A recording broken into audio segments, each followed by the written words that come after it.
नमस्कार, सगरमाथा प्राइम समाचारमा स्वागत छ। म पुष्पाश्री कार्की।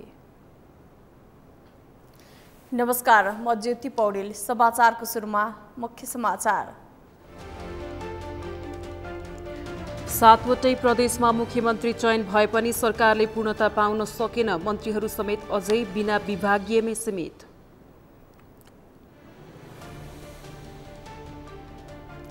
नेपालमा विदेशी संस्कृतिको प्रभुत्व बढिरहेको भन्दै प्रधानमन्त्री पुष्पकमल दाहालले दुःख व्यक्त गरे। संस्कृतिको जगेर्ना गर्नुपर्नेमा जोड।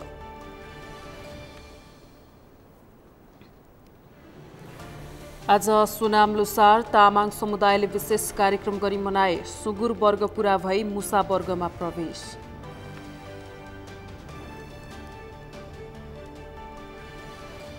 कांग्रेसको शेखर कोइराला पक्षको बैठकमा पार्टीको भूमिकामाथि प्रश्न। प्रधानमन्त्रीलाई दिएको समर्थन गलत भएको ठहर।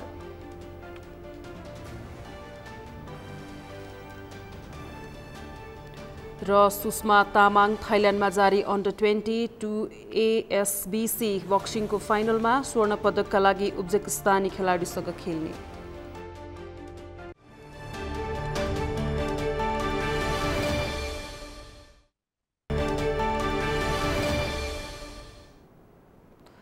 सगरमाथा प्राइम समाचार अब विस्तारमा। पुरानो लोकतान्त्रिक वाम गठबन्धन भत्किएर एमालेको नेतृत्वमा बनेको नयाँ गठबन्धनले केन्द्रदेखि 7 प्रदेशमा मुख्यमन्त्री चयन गरेको छ। सबै प्रदेशमा गठबन्धनको स्पष्ट बहुमत भए पनि दलहरूबीचको अविश्वासले कुनै पनि सरकारले पूर्णता भने पाउन सकेका छैनन्। केन्द्रमा समीकरण फेरिन सक्ने अनुमानले पनि प्रदेश सरकारले पूर्णता पाउन सकेका छैनन्। मन्त्रालयको जिम्मेवारी नपाउँदा नियुक्त भएका मन्त्रीहरू समेत बिना विभागीय भएका छन्। अमृत ढकालको रिपोर्ट। पुरानो लोकतान्त्रिक वाम गठबन्धन भत्किएर एमालेको नेतृत्वमा बनेको नयाँ समीकरणले केन्द्रदेखि 7 प्रदेशमा मुख्यमन्त्री चयन गरिसकेको छ। तर दलहरूबीच सुरु भएको अविश्वास र केन्द्रमा समीकरण फेरिन सक्ने आशंकाले 7 प्रदेश सरकारले पूर्णता पाउन भने सकेका छैनन्। प्रदेश नम्बर 1 मा एमाले सांसद हिक्मत कार्कीको नेतृत्वमा 7 सदस्यीय मन्त्री परिषद गठन भएको छ। तर मन्त्रीहरूको मन्त्रालय तोकिएको छैन। मध्य प्रदेशमा जसपाका सरोज यादवको नेतृत्वमा 4 सदस्यीय मन्त्री परिषद छ। तर मन्त्रालयको भागभण्डा गर्दा केन्द्रको निर्देशन कोर्नुपर्ने बाध्यताले मन्त्रीहरू बिना विभागीय नै छन्। सरकारले पूर्णता पाउने निश्चित छैन। केन्द्रमा पनि त्यस्तै पाराले यिनीहरू चाहिँ गर्यो। जुन सत्ताधारी पार्टीहरू छन् त्यस्तै हाम्रो प्रदेशमा पनि त्यही भयो। कुनै पनि सरकार स्थिर छैन। प्रदेश सरकार पनि स्थिर छैन, केन्द्र सरकारहरू पनि स्थिर छैन। त्यसले गर्दा के छ भने समाजमा एउटा वितृष्णा पैदा हुँदैछ।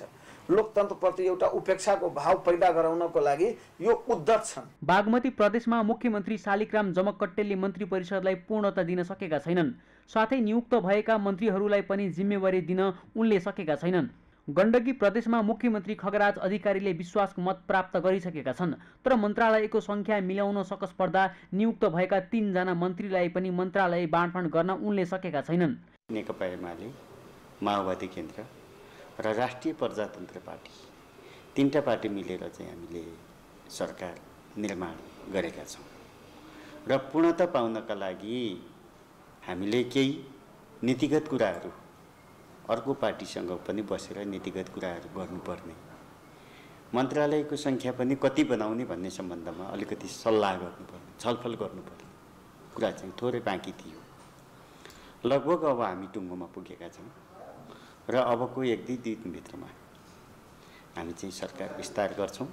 3 सदस्यीय मन्त्री परिषद विस्तार गरेका लुम्बिनी प्रदेशका मुख्यमन्त्री लीला गिरीले पनि विश्वासको मत पाइसकेका छन्। तर मन्त्री परिषदलाई पूर्णता दिन भने सकेका छैनन्।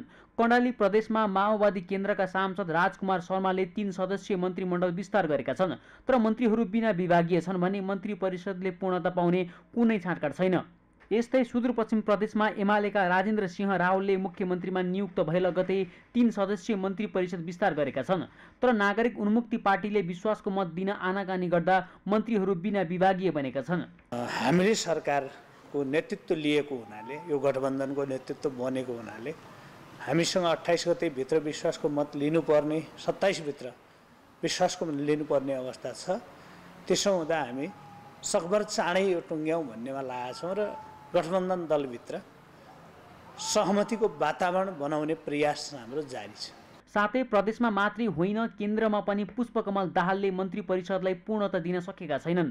प्रधानमन्त्री दाहालले जसपा र नागरिक उन्मुक्ति पार्टीको भागमा खेलकुद र वन तथा वातावरण मन्त्रालय राखेका छन्, तर रोजाइको मन्त्रालय सहित उपराष्ट्रपति नपाउँदा जसपा सरकारमा सामेल भएको छैन।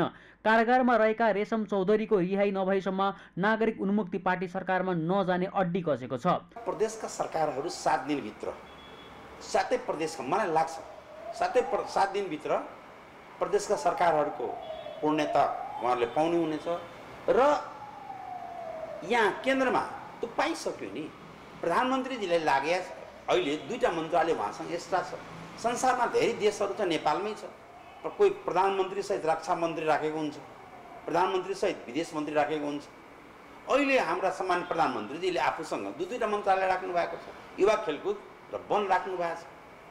त्यो नौलो कुरा हुँदै होइन। त्यसैले यो सरकारले पूर्णता पाइसकेको छ, अब पाएन भन्न पाइएन। प्रदेश सरकारले समेत मन्त्री परिषद गठन गर्न केन्द्रको मुख ताक्नुपर्ने बाध्यताले लामो समयसम्म मन्त्री परिषद विस्तार हुन सकेको छैन। प्रदेश सरकारलाई अधिकार सम्पन्न गराउनुपर्छ भन्ने गरिए पनि भागबण्ड मिलाउन केन्द्रको मुख ताक्दा साथै प्रदेशमा नियुक्त भएका अधिकांश मन्त्रीहरू जिम्मेवार हिँड्छन्। सगरमाथा टेलिभिजनका लागि क्यामेरामा सन्तोष चन्दका साथमा अमृत ढकाल, काठमाडौँ। प्रधानमन्त्री पुष्पकमल दाहालले नेपालमा विदेशी संस्कृतिको प्रभुत्व बढिरहेको भन्दै दुःख व्यक्त गर्नुभएको छ। आज तामाङ समुदायको पर्व लोसारको अवसरमा काठमाडौँमा आयोजित कार्यक्रमलाई सम्बोधन गर्दै उहाँले यस्तो बताउनु भएको हो।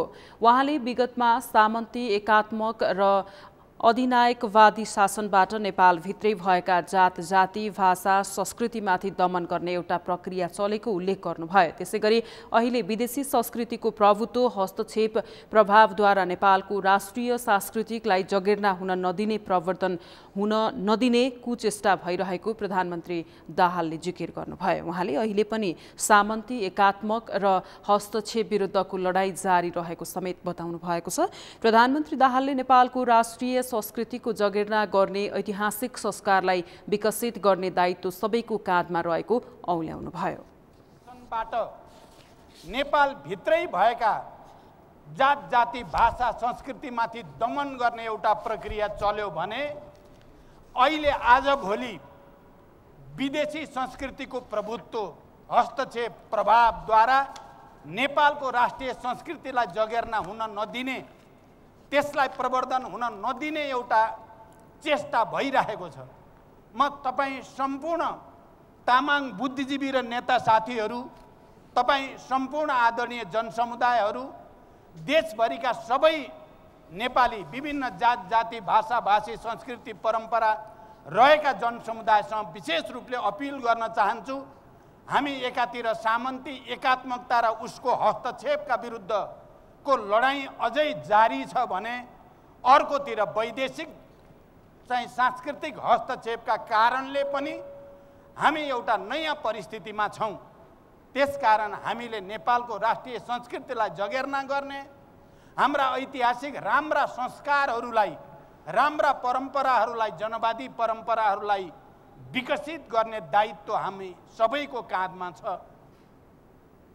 प्रधानमन्त्री दाहालले उत्पीडित जातिहरूलाई भाषिक सांस्कृतिक र राजनीतिक अधिकार दिलाउन आफूहरूले ठूलो लडाईँ गरेको बताउनुभयो। नेपालमा परिकल्पना गरिएको संघीयताको सही तरिकाबाट अघि बढ्न आवश्यक रहेको पनि उहाँको भनाइ छ। प्रधानमन्त्री दाहालले माघ 15 गतेदेखि नेपाल टेलिभिजनबाट तामाङ भाषामा समाचार प्रसारण हुने जानकारी पनि दिनुभयो। एमालेका अध्यक्ष केपी शर्मा ओलीले नेपाली कला र संस्कृति अमर रहने बताउनु भएको छ। उहाँले नेपाली कला र संस्कृतिको संरक्षणमा हरेक नेपालीहरू लागेकाले कला र संस्कृति नमर्ने बताउनु भएको हो। अध्यक्ष ओलीले नेपाली संस्कार र संस्कृतिहरू कलाको माध्यमबाट पनि अहिलेसम्म जीवित रहेको भन्दै खुसी व्यक्त गर्नुभयो। उहाँले नेपाली कला र संस्कृतिलाई मन पराउने नेपालीहरू धेरै रहेकाले अहिले नै नेपाली कला र संस्कृतिको महत्त्व अपार रहेको बताउनु भएको छ। अध्यक्ष ओलीले कला संस्कृतिलाई जीवन्त ढङ्गले जनतासँग, जनताको मनसँग जोडेर संरक्षण, सम्वर्धन र प्रवर्धन गर्ने कार्यमा कलाकारहरू लागेको भन्दै खुसी व्यक्त गर्नुभयो। नेपाली कला संस्कृति मर्दैन, पिर गर्नु पर्दैन, किनभने नेपाली जनता छन् आफ्नो कला संस्कृतिलाई मन पराउने, माया गर्ने, त्यसको संरक्षण, सुरक्षा, विकास, प्रवर्धन गर्ने नेपाली जनता छन्। त्यसकारण नेपाली कला संस्कृति मर्दैन। आज हामीले नेपाली संस्कृतिलाई विभिन्न ढङ्गले संरक्षण गर्ने, नेपाली जनजीवनको बोली कलामा उतार्ने, खाँदिन कुवाको पानी मामुली जस्तो सुनिन्छ, तर हाम्रो संस्कृति भनेको अहिले घर घरमा धारा आए पनि पहिले त कुवाको पानी।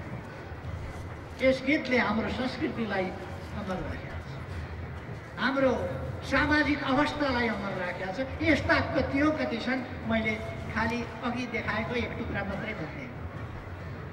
जीवन्त ढङ्गले जनतासँग, जनताको मनसँग जोडेर संरक्षण गर्ने, प्रवर्धन गर्ने कार्यमा योगदान गर्ने कलाकार साथीहरू आज सम्मानित हुनुभएको छ। कलाकारहरूलाई सम्मान तथा पुरस्कार वितरण कार्यक्रममा अध्यक्ष ओलीले धिमे बजाउनु भयो। उहाँले माटोका भाँडा बनाएर प्रजापति र धिमे बजाएर धिमे खलवासको अनुभव बटुलेको समेत बताउनु भयो।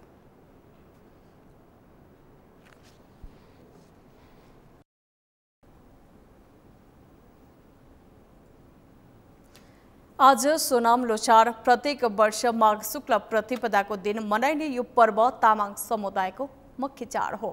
तामाङ भाषामा लोको अर्थ वर्ष र छारको अर्थ नयाँ बुझिन्छ। अर्थात् यस वर्ष बाघ वर्गलाई बिदा गरी बिरालो वर्गलाई स्वागत गर्दै नयाँ वर्षको रूपमा देशैभर विभिन्न कार्यक्रम गरी लोछार मनाइएको छ। लोछारको अवसरमा काठमाडौँको टोडी खेल पनि पारिवारिक तथा सामुदायिक जमघटदेखि विशिष्ट व्यक्तित्वको उपस्थितिसँगै प्रमुख आकर्षणको केन्द्र बनेको थियो। मेनुका लम्सालको रिपोर्ट। प्रत्येक वर्ष माघ शुक्ल प्रतिपदाका दिन तामाङ समुदायहरूले सोनाम लोसार मनाउने गर्छन्। यस वर्ष पनि बाघ वर्गलाई बिदा गरी बिरालो वर्गलाई स्वागत गर्दै मनाएका छन्। यस समयमा देश तथा विदेशमा रहेका तामाङ समुदायले आफन्तजनहरूसँग भेटघाट गरी आफ्नो मौलिक पोसाक लगाई आफन्तहरूसँग रमाइलो गर्दै नाचगान गर्दै यो पर्वलाई हर्षोल्लासका साथ मनाउने गर्दछन्। सोनाम लोसार चाहिँ हामी सम्पूर्ण तामाङ समुदायको यसलाई चाहिँ नयाँ वर्षको रूपमा मनाइन्छ। नयाँ वर्षको अर्थ चाहिँ यो हुन्छ कि जस्तै लो भनेको एउटा वर्ष हो होइन, छार भनेको नयाँ हो, त्यही भएर हामीले चाहिँ नि सोनाम लोछार भनेर यसलाई चाहिँ नयाँ वर्षको रूपमा मनाइन्छ। र यो प्रत्येक वर्ष हाम्रो चाहिँ लोहरू चेन्ज भइरहेको हुन्छ। जस्तै वर्ष चेन्ज भइरहेको हुन्छ। हाम्रो 12वटा वर्षमा यसपटक चाहिँ हाम्रो बिरालो वर्ष हो। तसर्थ सोनाम लोछारलाई हामी नयाँ वर्षको एउटा उत्सवको रूपमा चाहिँ पुरानो वर्षमा विगतमा जे भयो त्यो गयो, अब नयाँ वर्षमा चाहिँ नयाँ उमङ्ग हर्षोल्लासको साथमा चाहिँ मनाइने एउटा हाम्रो यो पर्वलाई मान्ने हुनाले हामीले चाहिँ यो सोनाम लोछार मनाउँछौँ। नर्मल्ली अब भन्नुपर्दा तामाङहरूको नयाँ वर्ष हो होइन। त्यो तामाङहरूले आफ्नो हुन्छ नि, अब जस्तै मानिन्छ नि अरूले नि आफ्नो रीतिरिवाज मानेर गरेको हो, त्यही भएर नर्मल्ली मनाइन्छ। हामीले चाहिँ नर्मल्ली नै रूप लिन्छ, त्यस्तो खासै लिँदैन। लोछारमा तामाङ समुदायले विशेष परिकारको खाप्सो सहित कुखुरा, सुँगुर, हाँस, खसी लगायतको मासुका परिकार र विभिन्न गुलिया परिकार बनाई घर घरमा भोज खाने, आफन्तसँग भेटघाट गर्ने प्रचलन छ।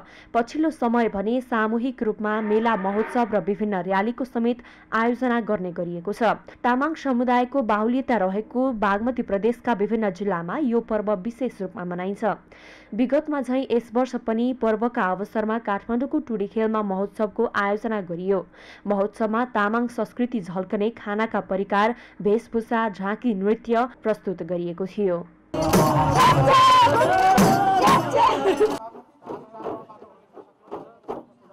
नेपालमा 3-4वटा चाहिँ लोसारहरू मान्ने छ। जस्तो एउटा सोनाम लोसार, एउटा अर्को ग्याल्बो लोसार र अर्को चाहिँ तमु लोसार। गुरुङहरूले मान्दै आएकोले तमु लोसार, त्यस पछाडि शेर्पा र हेल्म समुदाय र केही तामाङ समुदायले मनाउने अर्को चाडलाई चाहिँ ग्याल्बो लोसार र अहिले हामीले मनाउँदै आइराखेको चाहिँ सोनाम लोसार हो। लो भनेको वर्ष हो, छार भनेको नयाँ हो। नयाँ वर्ष, नयाँ वर्षमा नयाँ विचार, नयाँ काम, नयाँ वेशभूषा, नयाँ खाना, त्यसपछि नयाँ नयाँ वस्तुहरूको उत्पादन गर्ने, नयाँ सोचहरू बनाउने, नयाँ विचारहरू गराउने र पुरानो वर्षलाई ससम्मानका साथ बिदाई गर्ने र नयाँ वर्षलाई ससम्मानका साथ स्वागत गर्ने चाहिँ यो वर्षलाई चाहिँ हामीले लोछार भनेर मनाउने चलन छ। यसको महत्त्व भनेको चाहिँ हाम्रो जुन लो भनेको नयाँ हो, छार भनेको नयाँ, लो भनेको वर्ष। हाम्रो यो नयाँ वर्ष हाम्रो एउटा तामाङ पहिलेदेखि परम्परादेखि रहँदै आएको जुन हाम्रो चाड हो, त्यसैले हामीले चाहिँ यस्तै रमझम, यस्तै नृत्यहरू देखाएर जुन ताम्बा गन्बा हुन्छ नि, हरेक संस्कृतिले हामीले जगेर्न गरौँ भन्ने हिसाबले चाहिँ हामीले यो चाडले मनाउँदै आएका हौँ। मञ्जुश्री पात्रो अनुसार यो दिनदेखि 2859औं वर्ष सुरु भएको छ। सामूहिक रूपमा समुदायका सबैजना मौलिक वेशभूषामा भेला भएर शुभकामना आदान प्रदान गर्दै तामाङ समुदायले 100औं वर्ष पुरानो संस्कार तथा पहिचानलाई पुस्तौं पुस्तासम्म सफलतापूर्वक कायम राख्दै आएको पाइन्छ। विविध जात जाति भाषा धर्मले सजिएको नेपालमा तामाङ समुदायले मनाउने यो लोसार समुदायले पनि विविधता भएको प्रत्याभूति दिलाउँछ। तसर्थ यस्ता चाडपर्वहरूलाई संरक्षण गरी जोगाइ राख्न आवश्यक छ। सगरमाथा टेलिभिजनका लागि क्यामेरामा के शक्तिमल सेनाका साथमा मेरो कलमसाल, काठमाडौँ। तामाङ समुदायको मुख्य चाड सोनम लोछार देशैभर विभिन्न कार्यक्रम गरी विधिवत रूपमा मनाइएको छ।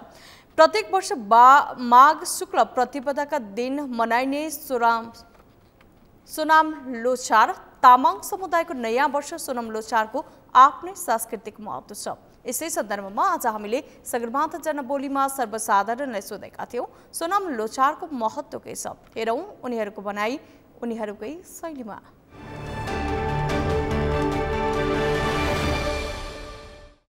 सांस्कृतिक, धार्मिक, भाषिकदेखि लिएर सम्पूर्ण महत्त्व बोकेको हुन्छ यसले। अनि यो आज मनाउने लोसार भनेको आजकै दिनमा एकै दिनमा China, Korea, Malaysia, Indonesia, Japan, Mongolia सबै ठाउँमा आजकै दिन मनाउँछ।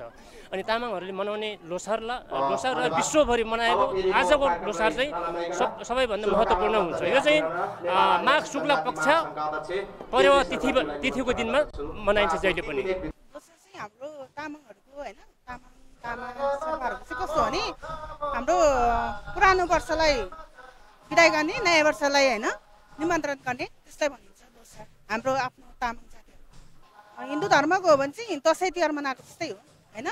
आफन्तहरूलाई स्वागत गर्ने र पाहुनाहरूलाई उगाउने होइन, निमन्त्रण गर्ने, खाने पिउने होइन, त्यस्तै गराउने, नयाँ नयाँ लाउने होइन, भेटघाट गर्ने, पूजाआजा गर्ने, बिहानै नयाँ साल तामाङ समुदायको नयाँ साल, यसलाई जहाँ हामीले चाहिँ विविध संस्कार संस्कृति झल्किने चिजहरूलाई झल्काएर खाने परिकारहरू बनाएर लामा झाँक्रीहरू तम्बाहरू सबै ल्याएर हामीले संस्कृतिहरू झल्काउने काम गर्छौँ। यसको साथमा यो डम्फु छ। यो डम्फु एउटा हेर्दा सानो भए पनि यसले धेरै इतिहास बोकेको छ तामाङ समुदायको।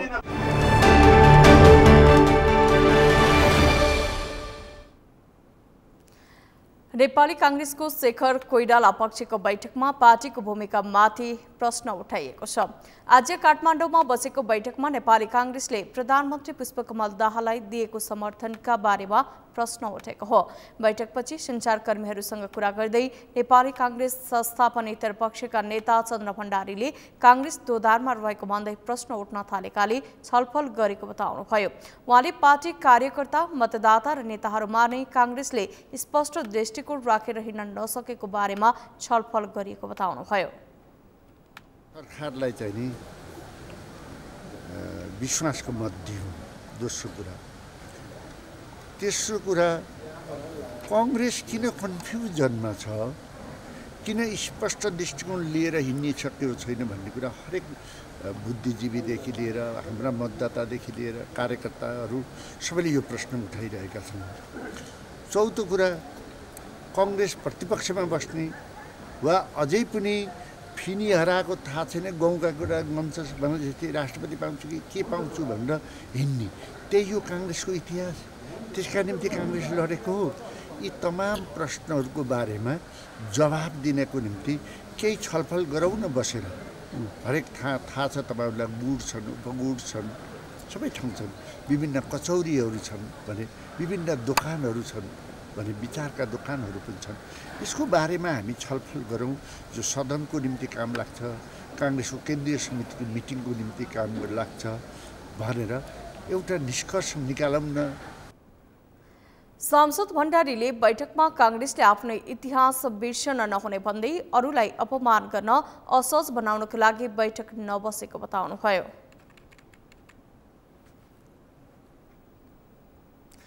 नेपाल मजदुर किसान पार्टीका नेता सुनिल प्रजापतिले कर्णालीमा टालटुले गुणस्तरहीन सडककै कारण दिनहुँ सवारी दुर्घटना हुने गरेको बताउनु भएको छ।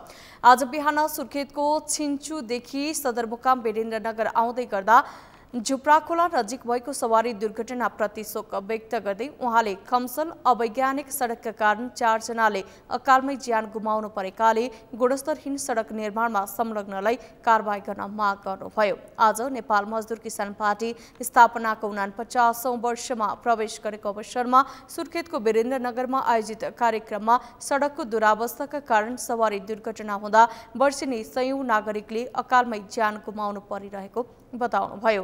उहाँले मूल्यहीन अवसरवादी राजनीतिले प्रशय पाइरहेकाले कर्णालीमा विकास गर्ने भन्दा पनि खाने प्रवृत्तिले आम नागरिकलाई हैरानी र शास्ति बेहोर्नु परिरहेको जिकिर गर्नुभयो। नेकपा एमाले, नेपाली काङ्ग्रेस र माओवादी पार्टी एउटै पाइलामा हिँडिरहेकाले संघीय संसदमा पूर्वीय लोकतन्त्रको वकालत गर्दै नेमकिपा प्रमुख प्रतिपक्षी पार्टी भएको उहाँले दावी गर्नुभयो।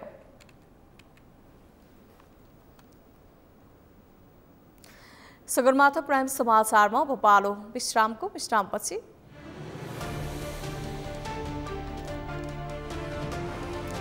मूलधारका दलहरूको आलोचना गर्दै आएका नेताहरू नै शक्तिमा पुगेपछि कार्यशैलीकै कारण विवादमा, सामान्य आलोचना समेत बचाउन नसकेको विश्लेषण।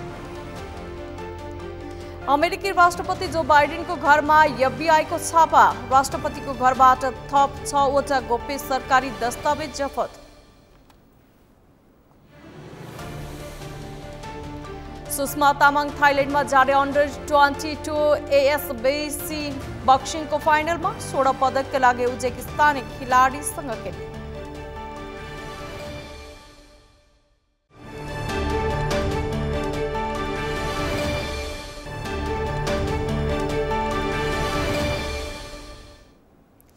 विश्रामपछि प्राइम समाचारमा पुनः स्वागत छ। अब बाँकी समाचार। मूलधारका दलहरूले आम जनअपेक्षा अनुसार काम गर्न नसकेको भन्दै आलोचना गर्दै आएका नेताहरू सत्तामा पुगेपछि विवादित बनेका छन्। कार्यशैली परिवर्तन गर्नुपर्ने चर्को आवाज उठाउँदै आएका नवगठित दलका नेताहरू नै कार्यशैलीकै कारण विवादित बनेका हुन्। आम जनताप्रति उत्तरदायी हुन्छौं भनेका नेताहरू नै सामान्य आलोचना समेत सहन गर्न नसकेको भन्दै सर्वसाधारणले कार्यशैली सुधार गर्न सुझाव दिएका छन्। अभिषेक सुनारको रिपोर्ट। पुराना राजनीतिक दल र नेताहरूको कार्यशैलीको विरोधबाट संसदको ढोका हुँदै सरकारको जिम्मेवार पदमा पुगेकाहरू अहिले सस्तो लोकप्रियतामा रमाउन थालेको टीका टिप्पणी हुन थालेको छ। सरकार गठन भएको 1 महिना पनि नहुँदै मन्त्रीहरू काम भन्दा पनि जनताको मन जित्न भन्दै अनेकौं स्टन्टबाजीमा लागेको गाईगुई सुनिन थालेको छ। प्रधानमन्त्रीदेखि मन्त्रीसम्म अनुगमन तथा अन्य गतिविधिबाट चर्चासँगै विवादित बन्न पुगेका छन्। पहिलो त संघीयता विरोधी राष्ट्रिय स्वतन्त्र पार्टीका सभापति एवं गृहमन्त्री रवि लामिछाने एमाले सांसद लक्ष्मी महतो कोइरीलाई पक्राउ गर्नका लागि विज्ञप्ति निकालेको विषयमा विवादित बनेका छन्। शनिबार प्रतिनिधि सभा बैठकमा काङ्ग्रेस सांसदहरूले पक्राउ गर्न विज्ञप्ति निकाल्ने नयाँ शैली आएको भन्दै लामिछानेको आलोचना समेत गरे। सोही पार्टीकी सांसद एवं स्वास्थ्य राज्यमन्त्री तोसीमा कार्की पनि वीर अस्पतालको क्याथ ल्याब सेवाको उद्घाटन कार्यक्रममा स्वास्थ्य मन्त्री पदम गिरीसँगै 2वटा रिबन काटेको विषयमा सामाजिक सञ्जालमा विरोध हुन थालेको छ। यता उपप्रधान एवं भौतिक पूर्वाधार मन्त्री नारायण काजी श्रेष्ठ पनि सडक अनुगमनको सुरुवात गरेर चर्चामा आएका छन्। तर उनले खाल्डाखुल्डी पूर्ण दिएको निर्देशनको अत्तो पत्तो छैन। मन्त्रीहरूले जनताको मन जित्न गरेका विभिन्न निर्णयहरू पनि अल्पत्र अवस्थामै छन्। सरकारी कार्यशैली र प्रणाली तथा ऐन कानुनप्रति जानकार नभई आदेश दिने प्रवृत्तिले उनीहरू विवादको घेरामा बाँधिएको विश्लेषण पनि गरिएको छ। यो सरकारी चाहिँ कार्यशैली प्रति उहाँहरू चाहिँ अभ्यस्त नहुनु हो। दोस्रो चाहिँ सरकारी चाहिँ को संयन्त्र कस्तो छ, आफूले तत्काल दिएका आदेशहरू कार्यान्वयन गर्न सकिन्छ कि सकिन्न भन्ने कुराको हेक्का आदेश दिने चाहिँ मन्त्रीले चाहिँ नराख्नु हो।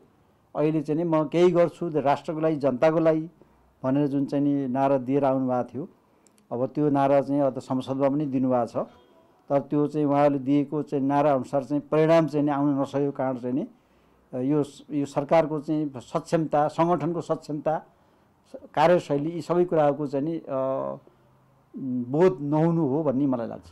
यति मात्र होइन, संस्कृति पर्यटन तथा नागरिक उड्डयन मन्त्री सुदन किरातीले मन्त्रालयमा दान पेटिका राखेको विषय पनि चर्चामा छ।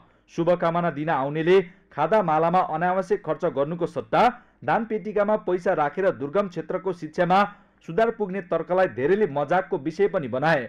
राजतन्त्र प्रमुख एजेन्डा बोकेको राप्रपाको सत्तारोहण पनि धेरैले पचाउन सकेका छैनन्। यसैगरी काठमाडौँको अनाधिकृत संरचनामा डोजर लगाएर स्याबासी पाएका बालेन्द्र शाह पनि अहिले विवाद मुक्त हुन सकेका छैनन्। निर्वाचनका बेला सँगै प्रतिस्पर्धा गर्दा पराजय भएर पनि खुलेर साथ दिएका सुमन सायमी पनि बालेनको कार्यशैलीसँग सन्तुष्ट छैनन्। उहाँको जुन किसिमको अडुर र सिधा सोचाचारी र निरुङ्कुश मैले प्रण देखियो कि त्यसले गर्दाखेरि यो समस्या आएको हो होइन। उहाँले गर्न खोजेको काम चाहिँ राम्रोहरू छ होइन। उहाँ स्टेप वाइज जानुपर्ने त्यो स्टेप एकैचोटि माथि जाँदाखेरि समस्या आएको हो होइन। अब जुन संवैधानिक अधिकारहरू छ होइन, अब मानव अधिकारका कुराहरू हुन्छ होइन, यस्तो यस्तो कुराहरूलाई ध्यान नदिइकन चाहिँ बिना अध्ययन चाहिँ योजना बनाउँदै गर्दाखेरिको समस्या मैले देखेँ। बालेनलाई कसैको सुझाव र आलोचना सुन्ने बानी नभएको भन्दै आलोचना गर्ने गरिन्छ। केही दिन अघि मात्रै कमेडी च्याम्पियनका प्रस्तुता विशाल भण्डारीसँग फेसबुक कमेन्टमा भएको जुहारीले यसको पुष्टि गर्छ। त्यस्तै फेसबुक स्ट्याटसबाट अरूको टिप्पणी गर्दै सधैँ चर्चामा आइरहने धरान उपमहानगरपालिकाका प्रमुख हर्क साम्पाङ राई पनि विवादमा तानिएका छन्। बालेनको डोजर भन्दै व्यङ्ग्य गर्ने उनले आइतबार आफूले नै अनाधिकृत संरचनामा डोजर चलाए। विकल्पको खोजीमा नयाँ दल र स्वतन्त्रलाई जिताएका आम मतदाता सन्तुष्ट हुन नसकेका यी केही उदाहरण हुन्। तर अझै उनीहरूका लागि सुध्रने र केही गरेर देखाउने बाटो भने पुरै बन्द भइसकेको छैन। सगरमाथा टेलिभिजनका लागि क्यामेरामा प्रताप लामाका साथ अभिषेक सुनार, काठमाडौँ। अहिलेको वर्तमान सरकारबाट तराई मधेसका 4वटै दलहरू असन्तुष्ट देखिएका छन्। सरकार गठन गर्न महत्त्वपूर्ण भूमिका निर्वाह गरेका सबै तराई मधेस केन्द्रित दलहरू पुष्पकमल दाहाल नेतृत्वको सरकारसँग रुष्ट बनेका हुन्। साझा न्यूनतम कार्यक्रम सार्वजनिक गर्दादेखि मन्त्री परिषद विस्तार गर्दासम्म आफूहरूलाई अपमानित गरेको भन्दै उनीहरू रुष्ट बनेका छन्। उनीहरू रुष्ट मात्रै बनेका छैनन्, सरकारले आफूहरूलाई बेवास्ता गरिरहे सरकारलाई दिएको समर्थन फिर्ता लिने सम्मको चेतावनी दिएका छन्। सरकारमा सहभागी भए पनि रोजेको मन्त्रालय नपाउँदा जनमत पार्टी सरकारसँग रुष्ट छ। महत्त्वपूर्ण मन्त्रालय सहित उपराष्ट्रपति पाउने निश्चित नहुने बेलासम्म जसपा सरकारमा सहभागी नहुने लक्षण देखाएको छ। कारागारमा रहेका रेशम चौधरीलाई रिहाई गर्न नागरिक उन्मुक्ति पार्टीले दबाब दिएको छ। यस्तै महत्त्वपूर्ण मन्त्रालय सहित सम्मानजनक हिस्सेदार बनाए मात्रै विश्वासको मत कायम राख्ने भन्दै लोसपाले अड्डी कसेको छ। सबै मधेस केन्द्रित दलहरूलाई विश्वासमा लिन नसके दाहाल नेतृत्वको सरकार बीचमै ढल्न सक्छ। अहिले आफ्नो 2.5 वर्षको कार्यकाल ढुक्क गर्न दाहालले सबै तराई मधेस केन्द्रित दलहरूलाई विश्वासमा लिने प्रयास थालेका छन्। दलहरूबीच भेटघाट तीव्र भएको छ।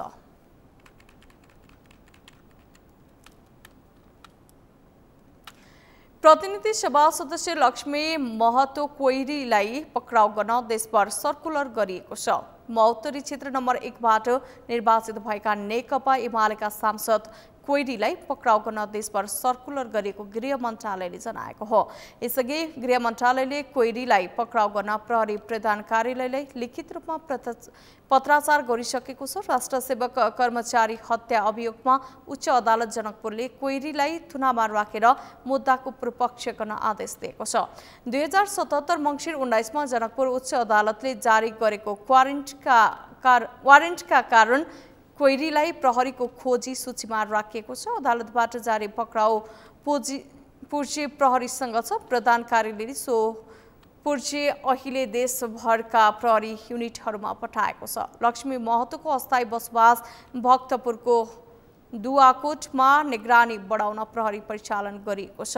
गढमा निगरानी बढाएपछि सांसद कोइरी भारत गइसकेको प्रहरीको आशंका छ। संविधानको धारा 103 को उपधारा 6 अनुसार संघीय संसदको कुनै पनि सदस्यलाई अधिवेशन बोलाइएको सूचना जारी भएपछि अधिवेशन अन्त्य नभएसम्मको अवधिभर पक्राउ गर्न पाइँदैन, तर फौजदारी अभियोगमा भने पक्राउ गर्न पाउने व्यवस्था रहेको छ।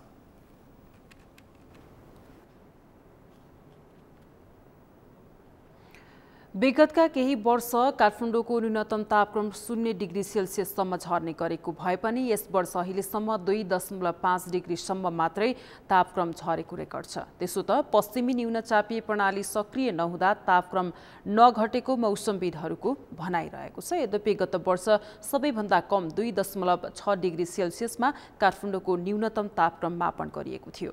यमुना सापकोटाको रिपोर्ट। मौसम पूर्वानुमान महाशाखाका अनुसार मंगलबार रातिबाट पश्चिमी न्यूनचापीय प्रणालीको प्रभावले सुदूरपश्चिम तथा कर्णाली प्रदेशका उच्च पहाडी भेग लगायत पहाडी भेगहरूमा आंशिक बदली भई केही स्थानमा वर्षा र हिमपात हुनेछ। तर उपत्यका लगायत मध्य भाग र पूर्वीय भागमा भने पश्चिमी न्यूनचापीय प्रणालीको असर देखिएको छैन। अबको केही दिनपछि तापक्रम बढ्दै जाने महाशाखाको अनुमान छ। पश्चिमी न्यूनचापीय प्रणाली जति सक्रिय हुन्छ त्यति नै बढी हिमपात हुन्छ। यसको सक्रियता कम भएकाले यसपालि विगतको जस्तो चिसो महसुस नभएको मौसमविदहरूको भनाइ छ। जहाँसम्म यो हिमपात वर्षाको कुरा छ, विगतको वर्षको तुलनामा यो वर्ष लगभग सुखास्ती अवस्था छ अहिलेसम्म। विगतको वर्षमा चाहिँ प्रायः कस्तो हुन्छ भने हिउँदे याममा वर्षा गराउने हिमपात गराउने प्रणाली भनेको पश्चिमी न्यूनचापीय प्रणाली हुन्छ र त्यो चाहिँ पश्चिमतिरबाट आउने हुन्छ र त्यो जति धेरै सङ्ख्यामा आउँछ र जति त्यो सक्रिय हुन्छ त्यति नै बढी हिमपात तथा वर्षा हुने हो। तर यो वर्ष चाहिँ पश्चिम न्यूनचापीय प्रणालीहरू त्यति आएको चाहिँ छैन, सङ्ख्यामा पनि कमै छ र भर्खर अस्ति एउटा आएको थियो होइन, र त्यो पनि कमजोर भएर गइसकेको अवस्था छ र पश्चिम न्यूनचापीय प्रणालीको सङ्ख्यामा कम हुनु र त्यसको सक्रियतामा कम हुनु नै मुख्य कारण हो यो वर्ष चाहिँ हिमपात धेरै कम हुनु र वर्षा नहुनुमा चाहिँ। मङ्गलबार रातिबाट अर्को एउटा पश्चिम न्यूनचापीय प्रणाली आउँदैछ होइन, र त्यसको प्रभावले गर्दाखेरि विशेष गरी पश्चिमी उच्च पहाडी र हिमाली भूभागहरूमा यसले फेरि हल्का हिमपात गराउने सम्भावना देखेको छ केही स्थानहरूमा र साथसाथै पहाडी भेगहरूमा पनि यसले थोरै स्थानमा हल्का वर्षा गराउने सम्भावना चाहिँ देखेको चाहिँ छ। आगामी केही दिनपछि तापक्रम बढ्दै जाने महाशाखाको पूर्वानुमान छ। हिउँदे वर्षा गराउने प्रणाली आउँदा अधिकतम तापक्रम घट्ने तर न्यूनतम तापक्रममा कुनै फेरबदल नहुने अवस्था छ। पश्चिमी भेगमा हिमपात तथा वर्षा हुने भएकाले पश्चिमी तथा मध्य भागका केही स्थानहरूमा चिसो महसुस हुने मौसमविदको भनाइ छ। अनि अहिले तापक्रम चाहिँ इन्क्रिजिङ ट्रेन्डमा छ होइन, त्यो हुनाले आगामी 3 दिनसम्मको अवस्था हेर्दा तापक्रम चाहिँ केही बढ्ने सम्भावना चाहिँ देखेको छ। वर्षा गराउने प्रणालीहरू आउँछ होइन, त्यसले गर्दाखेरि बदलीहरू हुन्छ होइन, बदली हुँदाखेरि चाहिँ अधिकतम तापक्रम चाहिँ केही घट्न सक्छ होइन, घट्ने सम्भावना हुन्छ, तर न्यूनतम तापक्रम चाहिँ खासै घट्दैन। त्यो हुनाले जस तापक्रम चाहिँ अधिकतम तापक्रम घट्ने हुनाले अलिकति घट्ने हुनाले चाहिँ केही चिसो चाहिँ अनुभव गर्न सकिन्छ, तर न्यूनतम तापक्रम चाहिँ खासै घट्ने चाहिँ अवस्था चाहिँ छैन। अब आगामी बुधबारसम्म पश्चिमी न्यूनचापीय प्रणालीको प्रभाव पश्चिमी क्षेत्रमा रहनेछ। त्यसपछि देशभरको अधिकांश स्थानको तापक्रम क्रमशः बढ्दै जाने मौसम पूर्वानुमान महाशाखाले जनाएको छ। सगरमाथा टेलिभिजनका लागि क्यामेरामा सुनिल कोलीका साथमा यमुना सापकोटा, काठमाडौँ। सर्लाहीका नदीहरूमा जनप्रतिनिधिहरूको कर्मचारीहरूको मिलेमतोमा अवैध नदी दोहन भएको छ। जिल्लाको बागमती, हरिवन, लालबन्दी र ईश्वरपुर नगरपालिका क्षेत्र अन्तर्गत पर्ने नदीहरूमा अहिले जनप्रतिनिधिहरू र कर्मचारीहरूको मिलेमतोमा अवैध नदी दोहन भइरहेको हो। सर्लाहीबाट शङ्कर पहाडीको रिपोर्ट। सर्लाहीको बागमती नदी, चापिनी र लखनदेही नदी, कालिन्जोर र फुलजोर तथा बाँके खोलामा अहिले जनप्रतिनिधिहरू र कर्मचारीहरूको मिलेमतोमा अवैध नदी दोहन भइरहेको छ। स्थानीय तहहरूले वातावरणीय मूल्याङ्कन प्रतिवेदन तयार समेत नगरी नदीजन्य पदार्थ उत्खननको ठेक्का लगाउँदा मापदण्ड विपरीत नदीजन्य पदार्थको उत्खनन भएको हो। चुरे तथा नदी दोहनको अनुगमनकारी निकाय मौन बसेको सरकारवालाको भनाइ छ। उत्खननको मापदण्ड छ, तर त्यो मापदण्ड कसले कहाँ पालना गरेको छ भन्ने कुरा हामी फिल्डमा पनि देख्न सक्छौँ। चुरे उत्खनन मापदण्ड हेर्नुहुन्छ भने तपाईँको 20 फिट 25 फिट खाल्टो खनेर त्यो मापदण्ड अनुरूप भयो त। चुरेको चाहिँ तपाईँको 1.5 भनेछ उत्खनन गर्न पाइने, त्यो पनि दुईटा चाहिँ वारी र पारीको किला छोडेर 20 सेन्टरमा पारेर तपाईँको गाउँ बस्तीभन्दा धेरै टाढा छ होइन। त्यो सेन्टरमा पारेर 1.5 चाहिँ उत्खनन गर्न पाइने भनेको छ। तर यहाँ त सिँगै अब मेसिन डोजर लगेर एक्सकाभेटर लगेर तपाईँको 25 देखि 30 फिटसम्म खाल्टो खनेर चाहिँ उत्खनन गर्ने भनेपछि यो कतिको अब सहज छ र यो सम्बन्धित निकायले यसमा ध्यान किन पुर्याएको भए यो कतिको सही छ र गलत छ त्यही स्पष्ट भइहाल्थ्यो। डिभिजन वन कार्यालयहरूसँग समेत अनुमति नलिई स्थानीय तहले आफूखुसी नदी दोहन गर्न लगाउने गरेको पाइएको छ। जिल्लाका नदीहरूमा 5 फिट गहिरो बनाएर नदीजन्य पदार्थ निकाल्न स्थानीय तहहरूले ठेक्का लगाएका भए पनि ठेकेदारहरू र स्थानीय जनप्रतिनिधिहरूको मिलेमतोमा करिब 16 फिटसम्म गहिरो पारेर नदीजन्य पदार्थ निकाल्ने काम भइरहेको छ। अब यस्तो छ, अब यो नदी उत्खननको विषय त तपाईको स्थानीय तहमा स्थानीय सरकारमा गइसक्यो हैन। जिल्ला समन्वय समितिको एउटा अनुगमन समितिको थोरी छ। जेठ मसानसम्म चाहिँ नियमअनुसार ठेका लागेको सङ्कलन गर्ने हो। जेठ पछि त उसलाई चाहिँ नगरपालिकाले जसलाई चाहिँ आदेश गरेको छ, कार्यादेश दिएको छ, त्यो जेठ मसानपछि त त्यो एक्टिभ नै हुँदैन। त्यसो हुँदाखेरि जङ्गलमा यदि कसरी निकालेको छ भने गैर कानुनी हो, त्यसलाई चाहिँ कानुन सम्मत चाहिँ कानुनको भागीदार हुनुपर्छ। ठेकेदारहरूले मापदण्ड अनुसार उत्खनन नगरेको पाइए कानुनी कारबाही गर्ने जिल्लाका स्थानीय निकायका प्रमुखहरूले बताएका भए पनि जनप्रतिनिधिहरूको दबावमा नियमन गर्न नसकिएको उनीहरूको स्वीकार छ। स्थानीय सरकारले मापदण्ड र नियमानुसार ठेक्का लगाएको भए पनि खोलामा जाने जनशक्ति नहुँदा खोलाको अनुगमन गर्न नसकिएको लालबन्दी नगरपालिकाका प्रमुख प्रशासकीय अधिकृत तारानाथ लुइटेलले बताए। नदीजन्य पदार्थहरूको उत्खनन त्यसको उपयोगको सन्दर्भमा एउटा विधि छ। अझ हामी त कतै संवेदनशील क्षेत्र छौँ भने चुरेको काखमा छौँ। चुरे संरक्षण भनेको सबभन्दा पेचिलो विषय हो। त्यसैले यस्तोमा सचेत भएन भने हामी सधैँ विवादित पनि हुन्छौँ, काम नतिजा उन्मुख पनि हुन्छौँ। त्यसैले मैले सुरुमा आउने बित्तिकै त्यसको चाहिँ वातावरण मूल्याङ्कन छ छैन भनेर लगाएँ। थिएन, कालिन्जरको थिएन। म आइकन त्यसको वातावरण मूल्याङ्कन सम्पन्न गरेँ। लखनतीको हकमा चाहिँ साझा खोलाको रूपमा उपयोग भएको कारणले फुलचौर त अहिले यसपटक चाहिँ तपाईँको ईश्वरपुरले ठेक्का लगाउने पालो गर्नलाई मैले चासो लिन भएन, चासो लिइरहनु परेन। तर लखनती चाहिँ यसपटक लालबन्दीकै जिम्मेमा परेको कारणले त्यसको आइए खोजीहरू साबिक अघिल्लो वर्ष चाहिँ 2 वर्षको लागि भएर आइए गरिसकेको छ। जिल्लाका नदीहरूमा 5 फिट गहिरो बनाएर नदीजन्य पदार्थ निकाल्न स्थानीय निकायहरूले ठेक्का लगाएका भए पनि ठेकेदारहरू र स्थानीय जनप्रतिनिधिहरूको मिलेमतोमा करिब 16 फिटसम्म गहिरो पारेर नदीजन्य पदार्थ निकाल्ने काम भइरहेको छ। केही सूचनाहरू आफूलाई पनि आएको र आफूहरूले चाँडै नै अनुगमन गर्ने सर्लाहीका प्रमुख जिल्ला अधिकारी थानेश्वर गौतमले बताएका छन्। हामी अब एकदम चाँडै नै हामी यो विषय तपाईँले उठाउनु हो, यो विषय हेरेर पहिला भएको पनि होला, यहाँ पुरानो फाइलहरू हेरेर यसको स्ट्याटस लिएर हामी गर्छौँ। केही सूचनाहरू मलाई पनि आएको छ तपाईँले भने जस्तै। जिल्लाका नदी दोहनबाट कमिसन सरकारवाला निकाय सबैलाई पुग्ने गरेका कारण पनि नदी दोहनको अनुगमन नभएको पाइएको छ। ठेकेदार कम्पनीले उत्खनन गरेपछि निरीक्षण गर्नुपर्ने नगरपालिका कार्यालयका कर्मचारी तथा जनप्रतिनिधिले स्थानीय बासिन्दाबाट आएको गुनासोमा कुनै तदारुकता नदेखाउनुमा उनीहरूको समेत मिलेमत्तो रहेको स्थानीयवासीको आरोप छ। सगरमाथा टेलिभिजनका लागि सर्लाहीबाट शङ्कर पहाडीको रिपोर्ट। जनकपुरका 2 जना युवाको भारतमा अपहरणपछि हत्या भएको पाइएको छ। 13 दिनदेखि सम्पर्कविहीन भएका जनकपुर धाम उपमहानगरपालिका वडा नम्बर 8 का 21 वर्षका रोहित शाह र वडा नम्बर 13 निवासी वर्ष 22 का विष्णु शाहको हत्या भएको हो।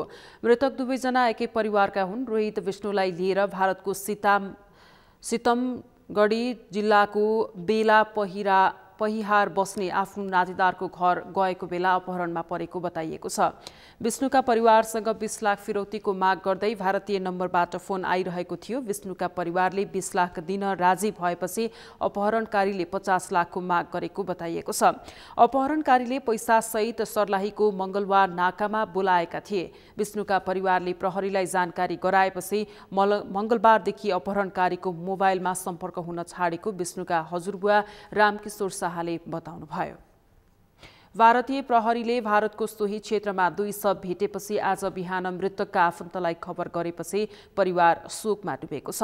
क्याम्पस पढ्दै गरेका विष्णुका श्रीमती र एक छोरी छन् भने मृतक दुवैजनाको परिवार यसअघि वडा नम्बर 13 मै एकै ठाउँ बस्दै आएको भए पनि अंशबण्ड पछि अलग अलग भएका थिए। सगरमाथा प्राइम समाचारमा पुनः पालो विश्रामपछि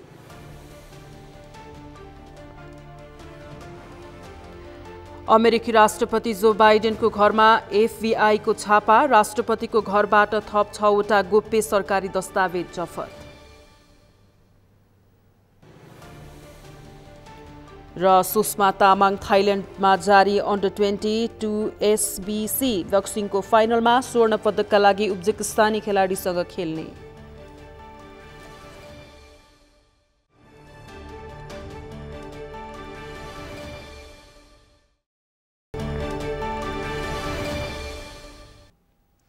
प्राइम समाचारको अन्त्यमा मुख्य समाचार पुनः एकपटक।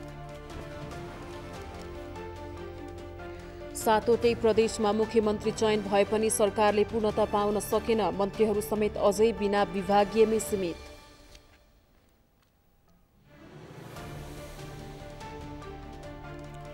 नेपालमा विदेशी संस्कृतिको प्रभुत्व बढिरहेको भन्दै प्रधानमन्त्री पुष्पकमल दाहालले दुःख व्यक्त गरे, संस्कृतिको जगेर्ना गर्नुपर्नेमा जोड।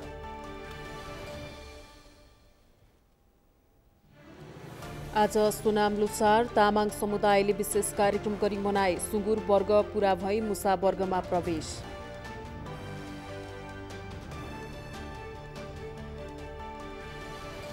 कांग्रेसको शेखर कोइराला पक्षको बैठकमा पार्टीको भूमिकामाथि प्रश्न, प्रधानमन्त्रीलाई दिएको समर्थन गलत भएको ठहर।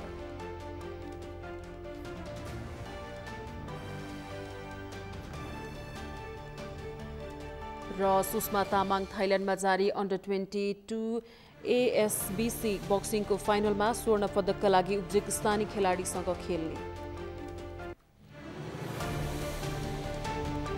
हौस् त सगरमाथा प्राइम समाचार अहिलेलाई सकियो। तपाईँ समाचार बुलेटिनका साथै सगरमाथा टेलिभिजनका सम्पूर्ण कार्यक्रम www.sagarmatha.tv मा पनि पढ्न र हेर्न सक्नुहुनेछ।